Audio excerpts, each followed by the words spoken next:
Okay, கிளாஸை கரெக்டாக தான் அட்டன் பண்ணிட்டு இருக்கீங்க. எனிவே வாழ்த்துக்கள். இங்கே நம்ம எப்பவுமே ஒரு விஷயத்த கற்றுக்கிறதுக்கும் கேட்கறதுக்கும் கவனிக்கிறதுக்கும் வித்தியாசம் இருக்குது. அடிக்கடிக்கு சொல்கிறோம். நீங்கள் கவனிச்சிங்க அப்படின்னா அது உங்களுக்கு உங்கள் மைண்டில் போய் சப்கான்சியஸ் மைண்டில் உட்காந்துடும். நீங்கள் கேட்டீங்க அப்படின்னா கடவுள் எனக்கு 2 காதை கொடுத்துருக்காரு. இந்த பக்கம் கேட்போம், இந்த பக்கம் விட்டுருவோம்.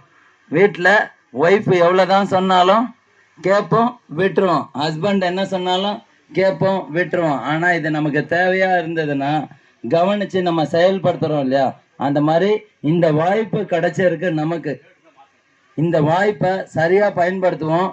வெற்றி வேணும் அப்படின்னா நீங்கள் போய் வெளியே எங்கேயுமே தேட தேவையில்ல. எனக்கு தெரிஞ்ச ஒரு இடத்துல படித்ததை உங்ககிட்ட ஷேர் பண்ணுறேன்.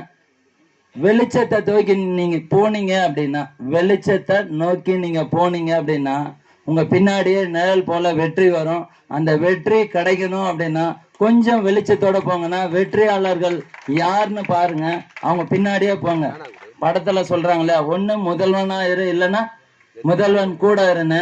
இங்க முதல்வரா நாங்கெல்லாம் இருக்கோம், எங்க கூட இருங்க. நாங்க ஜெயிச்ச மாதிரி நீங்களும் ஜெயிக்க முடியும். Wish you all the best. சொத்து வாங்குங்க, அதுவும் 10 சொத்து வாழ்க்கை கெத்தன்ற விஷயத்த மைண்ட்ல ஃபிக்ஸ் பண்ணுங்க. Thank you so much. தேங்க்யூ பாஷா.